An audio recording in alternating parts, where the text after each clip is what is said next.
Continuando con el ciclo de exposiciones que le corresponde al equipo número 4 en lo que es la Cátedra de Conciencia Ética, estamos abordando el tema que corresponde a la ética en el mundo actual, que corresponde a la unidad número 2.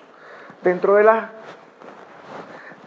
de la actividad no queríamos comenzar sin abordar este pensamiento del padre de la patria que dice: la educación forma al hombre moral, y para formar un legislador se necesita ciertamente educarlo en una escuela de moral, de justicia y de leyes.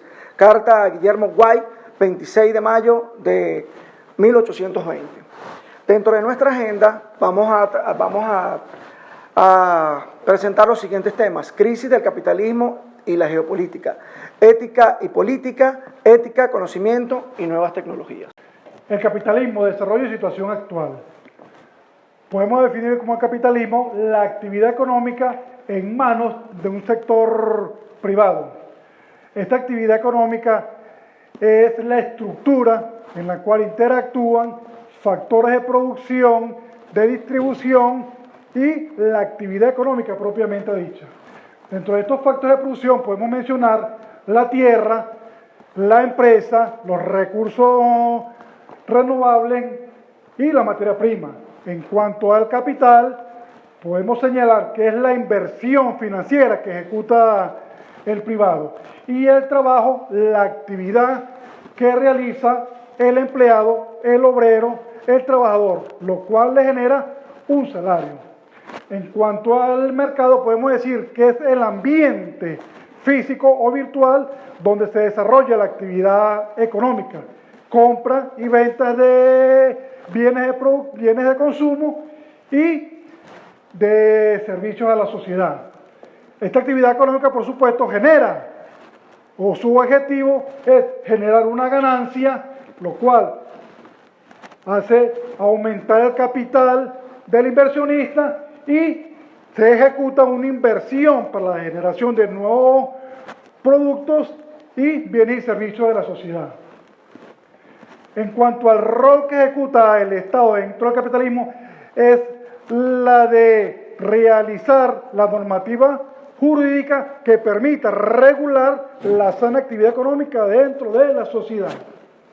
En cuanto a los pilares del capitalismo, podemos señalar la propiedad privada, que no es más que su empresa, los bienes físicos que tiene el capital.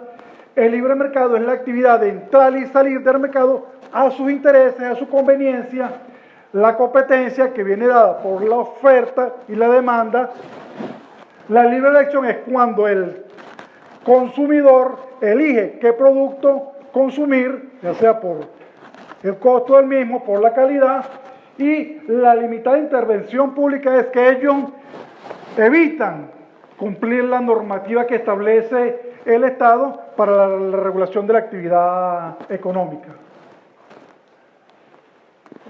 En cuanto a la situación actual del sistema capitalista, vamos a decir la incorporación de mejoras tecnológicas. Esta incorporación de mejoras tecnológicas, a pesar de que permitió un avance en cuanto a la elaboración de productos terminados y de bienes y servicios, limitó el actuar o el empleo de mano calificada obrera.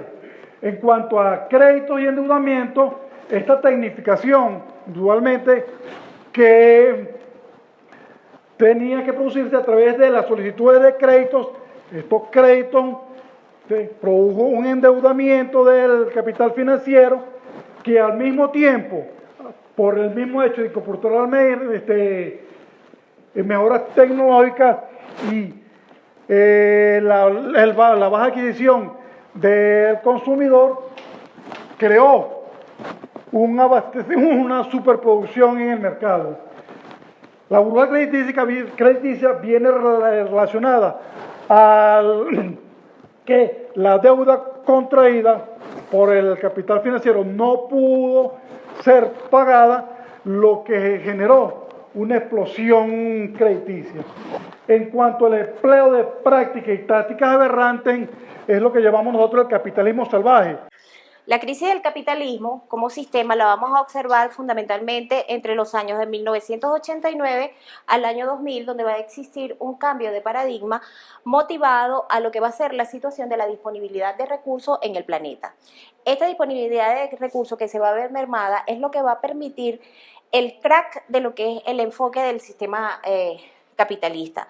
Es fundamental que se sepa que a partir del año de 1989, donde se empodera Estados Unidos como una potencia ante la debilidad de la Unión Soviética y queda como país hegemónico, comienza a tener una evolución que se va a ver frenada con las diferentes alternativas de desarrollo que se van a plantear en algunos países, como puede ser el caso de Venezuela, con la multipolaridad, en donde ya se permite la intromisión en el escenario de nuevas potencias.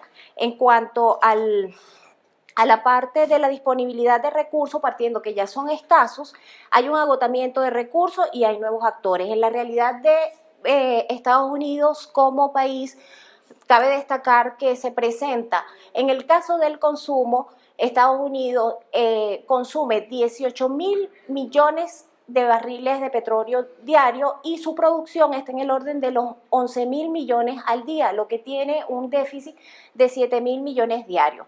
En esta situación se trata de empoderar de los espacios porque las otras potencias como China e India también están aperturándose a estos espacios para lograr el dominio de los recursos que son tan necesarios para su subsistencia. Adicionalmente a ello, es importante mencionar que son países con grandes reservas de estos recursos y en el ranking internacional tenemos que Venezuela es el que está en el principal espacio.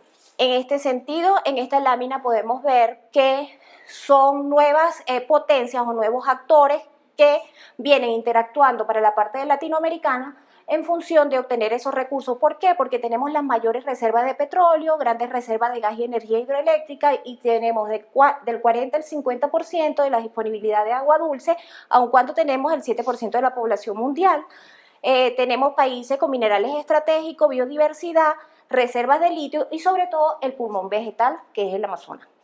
En el orden de la geopolítica, ¿verdad? Podemos observar cómo después de la Segunda Guerra Mundial se enfocó básicamente en dos polos, que fue denominada la Guerra Fría.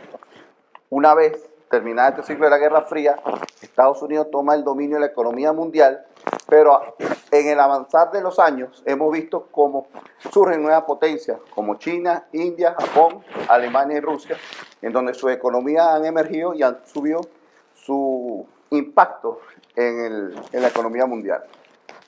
Es importante también destacar, ¿verdad? En esta gráfica podemos observar cómo el capital de los 80 hombres más ricos del mundo es superior al capital del 50% de la población más pobre del mundo.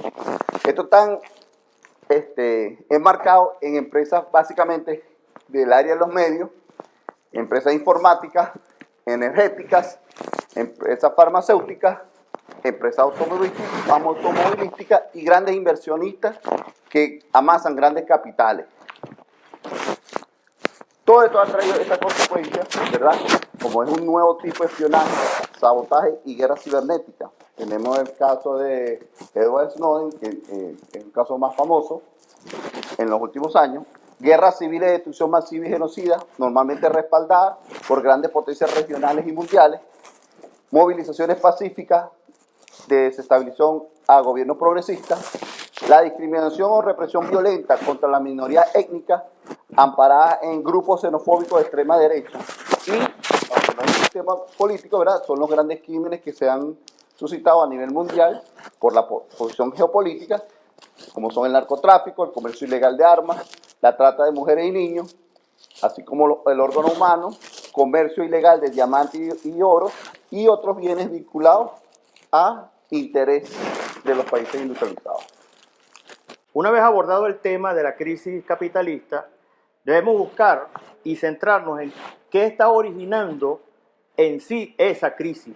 Es importante hablar por eso de la ética, que es la disciplina académica que estudia la moral.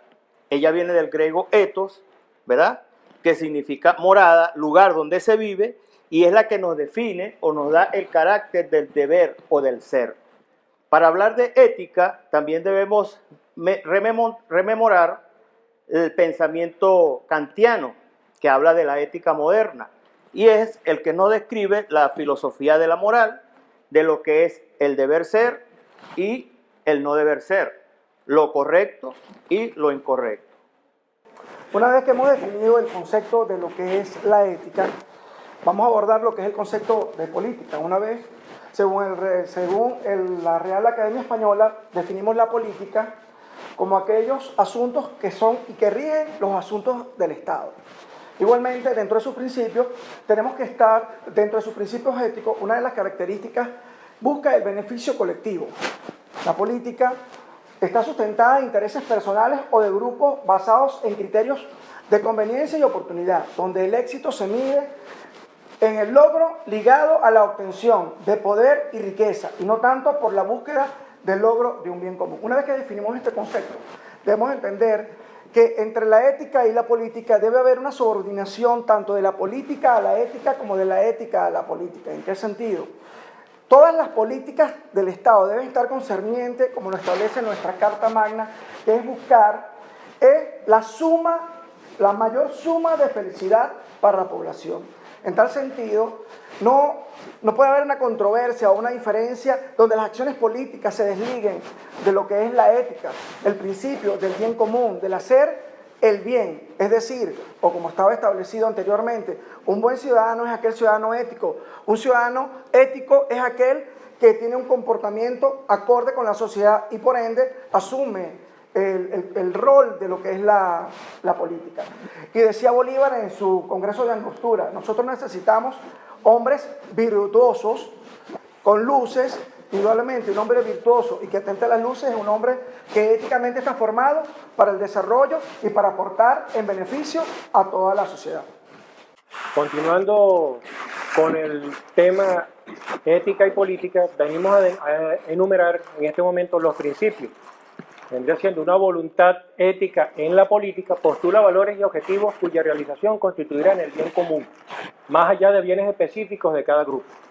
De igual forma, ¿verdad?, pudiéramos hablar o mencionar que una conducta ética o una voluntad ética en la política estaría orientada por la sociedad proyectada. Estos valores no son fijos ni inmutables, por lo que siempre están en un constante proceso de cambio o de renovación. También pudiera decirse que la realización de esta voluntad en la política o esta ética política, ¿verdad?, requiere la realización de bienes sociales. No le bastan las buenas intenciones, sí, más bien los elevados pensamientos. Pudiéramos resumir dentro de estos principios, o pudiéramos acotar dentro de estos principios, que prevalece la transparencia y la responsabilidad como pilares fundamentales en la ética dentro de la política. Para ser un poquito más claro, el político, cuando ejerza sus actividades como tal, debe efectuar una gestión transparente ante los ojos de quien es gobernado por la política, con el principio de responsabilidad, donde se asume que todos los hechos basados en ética que realice ese mencionado político debe asumir la responsabilidad de las consecuencias que pueda traer la ejecución de los mismos. Las características primordiales, ¿verdad?, centrada la ética en la política, se centra en buscar el deber ser del Estado. ¿Okay? Esta conciencia política o esta conciencia ética es aplicable a diferentes sistemas de gobierno, tanto de gobierno democrático como gobierno socialista, gobierno republicano, entre otros. Se orienta a la acción política como tal, y el criterio en política no es entonces discernir qué es el bien o qué es el mal, o qué está bueno y qué está malo, sino la eficacia de las políticas que se apliquen a la ciudadanía. ¿Okay? Se puede decir que la ética busca el bien común, más allá de los bienes individuales o de los bienes de un grupo en específico, donde priven los valores éticos que permitan una evolución progresiva de la sociedad para transformarla al igual que transforma al ciudadano dentro de la misma. Ya conociendo el concepto de la ética y los principios de la ética, vamos a hablar de la rama de la ética. La rama normativa y la rama aplicada. La rama normativa busca principios generales que justifiquen los sistemas normativos y argumenten por qué se deberían adoptar determinadas normas. Y la rama de la ética aplicada posee subdisciplinas como la ética ambiental, la ética profesional, la ética militar, la ética organizacional, el conocimiento. En la antigua Grecia, Platón, Aristóteles enunciaban que el conocimiento se obtenía por vía directa e indirecta. También podemos mencionar que Santo Tomás de Aquino, máximo representante de la corriente escolástica, menciona que el conocimiento es una combinación de métodos racionales con la fe, sistema unificado de creencias. Ya para el siglo XX, la teoría del conocimiento fue discutida a fondo y el filósofo alemán Husserl elaboró un procedimiento de la fenomenología para enfrentarse al problema de clarificar la relación entre el acto de conocer y el objeto de conocer.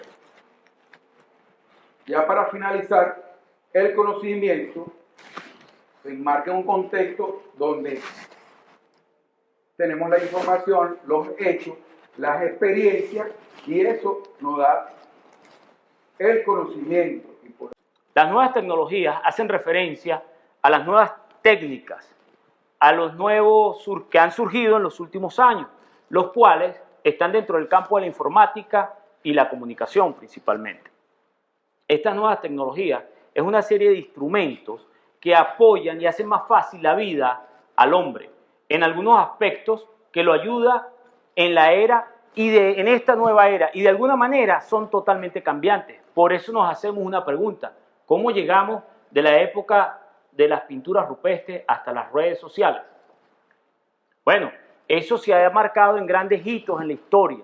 Podríamos decir que hace 40.000 años antes de Cristo empezó lo que fue el lenguaje oral, y fuimos pasando por el lenguaje pictórico, por el lenguaje escrito hace 3.100 años, por la imprenta hace ya en la Edad Media, ya más reciente, hasta llegar al teléfono, el telégrafo, la televisión y hoy en día el Internet, las computadoras, que más recientemente en 1951 sale la primera computadora digital.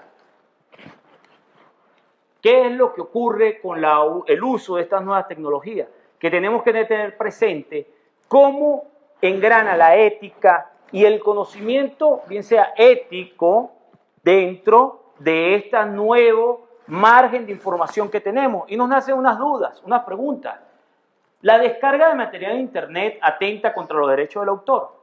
¿Es ilegal, inmoral hacerlo? ¿Estamos yendo contra nuestra propia intimidad al colgar fotos en redes sociales como Facebook? ¿Tenemos cómo evitar que de alguna manera sea vulnerada nuestra información dentro de las redes sociales, dentro del Internet? ¿Me pueden robar el dinero del banco? Bueno, de allí por eso nace lo que se llama la infoética, que viene siendo una subrama de la ética, y ella misma entra dentro de la ética profesional y es aquella subdisciplina que analiza los dilemas éticos generados por el uso de las nuevas tecnologías y más que nada las informáticas.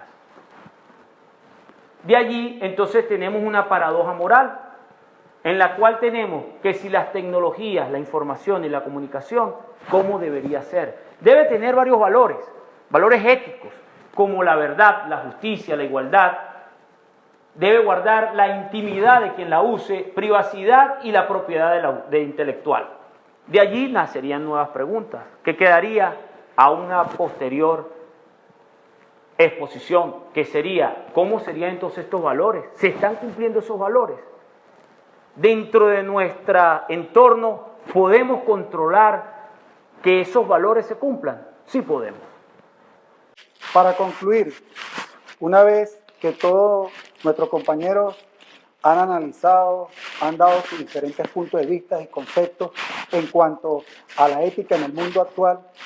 Podemos concluir con lo siguiente: dentro de la ética, la crisis, la geopolítica, la ética, sus principios, sus características, su conocimiento y su nueva tecnología, el grupo concluyó en lo siguiente: que la ética en la actualidad entra en crisis o en tensión, dependiendo de esos valores que predominan en una sociedad. Para el capitalista, su ética gira alrededor del dinero, en el utilitarismo de ese modelo para producir riqueza.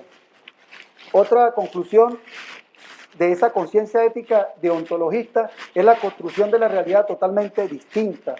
No asume el enfoque capitalista que se resiste a él, pues se moralizan en un mundo menos humano y más confiscado. La ética en el mundo actual, cuando predomina la globalización y se pierden las opciones humanizadas, entran en resistencia, pues para todos no es igual el bien, la virtud, la justicia, la independencia, la libertad. Si las construcciones de realidades morales divergen, esas realidades son absolutamente relativas, y aquellas relativas absolutas frente a diversas actitudes morales en nuestro alrededor.